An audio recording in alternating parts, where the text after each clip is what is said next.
அனைவருக்கும் வணக்கம். இந்த வீடியோ பதிவில் நம்ம பார்க்கக்கூடிய விஷயம் ESP அப்படின்னு சொல்லக்கூடிய அந்த எக்ஸ்ட்ரா சென்சரி பர்செப்ஷன் அப்படிங்கிற விஷயம்னா என்ன, அது நமக்கு இருக்கா, அது எப்படி செயல்படுது, நமக்கு இருந்ததுன்னா அதை எப்படி நம்ம டெவலப் பண்ணிக்கலாம், இல்லைன்னா அதுக்கான முயற்சிகளில் நம்ம எப்படி ஈடுபடலாம் அப்படிங்கிறத சொல்லுவோம். அவங்க எல்லாருக்குமே தெரியும், நாஸ்ட்ரடாமஸ்னு ஒரு அறிஞர் ஒருத்தர் வாழ்ந்துட்டு இருந்தார்.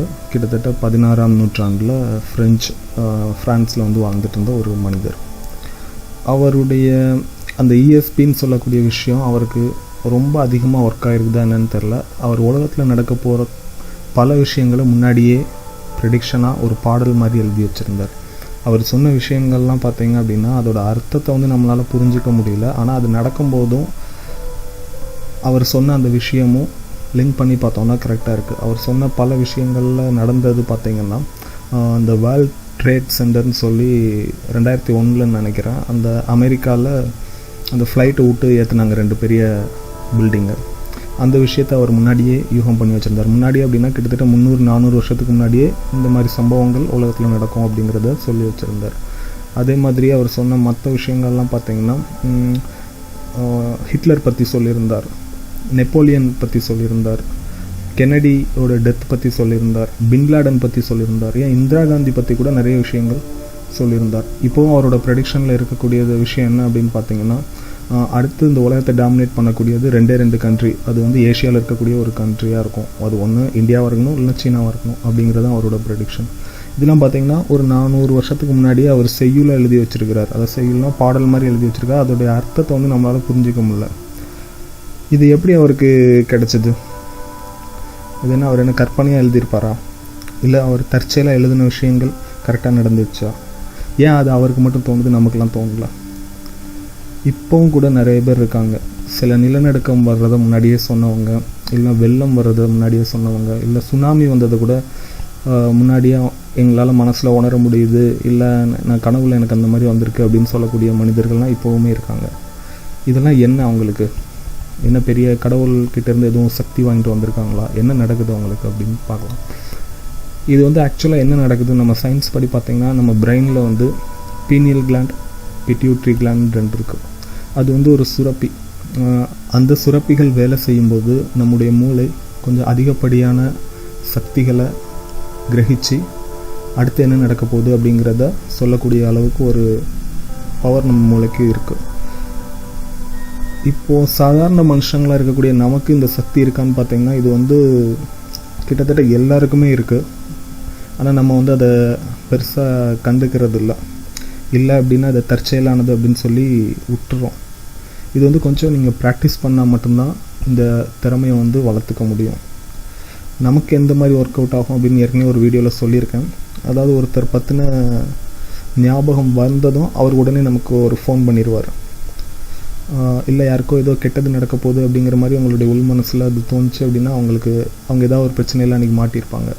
இதெல்லாம் தற்செயலான ஒரு நிகழ்வாக நம்ம எடுத்துக்கிட்டால் கூட இது ESPயாகவும் கூட நம்ம எடுத்துக்கலாம். என்ன ஆகுது, அடுத்தது நடக்க போகிற விஷயத்த நம்மளுடைய மூளை நமக்கு முன்னாடியே உணர்த்துது. இதில் கற்பனை வேறு, உணர்த்துதல் வேறு. இது 2க்கும் வித்தியாசம் தெரிஞ்சால் மட்டும்தான் உங்களுக்கு இந்த ESPயை பற்றி சரியாக புரிஞ்சிக்க முடியும். நீங்களாக ஏதாவது ஒரு விஷயத்தை கற்பனை பண்ணிவிட்டு அது எனக்கு நடக்கலை அப்படின்னு சொல்லக்கூடாது. இது உங்களுடைய மனசில் அதுவாக உணர்த்தணும், அதுவாக தோணணும். அப்படி தோணுச்சுன்னா அது உங்களுடைய ESPயாக மாறுறதுக்கு வாய்ப்பு இருக்குது. நம்முடைய முன்னோர்கள் சொன்ன அந்த குண்டலினி தவத்தில் அந்த குண்டலினி சக்தியை நெற்றி பொட்டில் வச்சு தியானம் பண்ணும்போது அது நம்ம மூளையில் இருக்கிற அந்த பீனியல் கிளாண்ட் ஒர்க் பண்ணுறதுக்கு அதிகப்படியாக ஹெல்ப் பண்ணுது. இதனால தான் முன்னாடி வாழ்ந்த சித்தர்கள், ஞானிகள் இவங்கெல்லாம் எங்கோ ஒரு இடத்துல நடக்கக்கூடிய விஷயத்த இங்கே அவங்க மனசில் உணர முடிஞ்சது. இப்போவுமே சில ஜோதிடர்கள் சிலர்லாம் சொல்கிறாங்க, ஆனால் இதில் நிறைய டுபாக்கூர் இருக்காங்க. ஆனால் சிலர் முன்னாடியே அவங்க ப்ரெடிக்ட் பண்ணுறாங்க. இது உங்களுக்கு நீங்களே ப்ரெடிக்ட் பண்ணும்போது இது இருக்கிறது உங்களால் உணர முடியும். இது உண்மைதான் அப்படிங்கிறத உங்கள் மனம் ஏற்றுக்கவும் செய்யும். இந்த குண்டலினி சக்தியை அதிகமாக ஆக்ஞா சக்கரத்தில் வச்சு நீங்கள் ப்ராக்டிஸ் பண்ணும்போது உங்களுக்கு இந்த ESP மாதிரியான விஷயங்கள் ஒர்க் அவுட் ஆக வாய்ப்பு இருக்குது.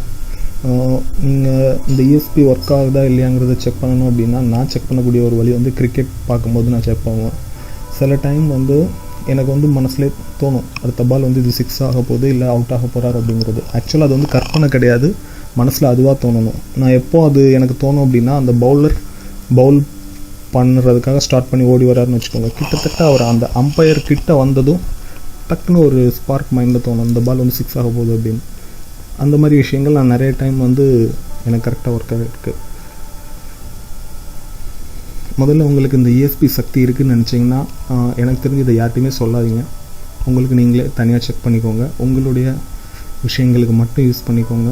உங்களுடைய ப்ரெடிக்ஷன் மட்டும் பண்ணிக்கோங்க.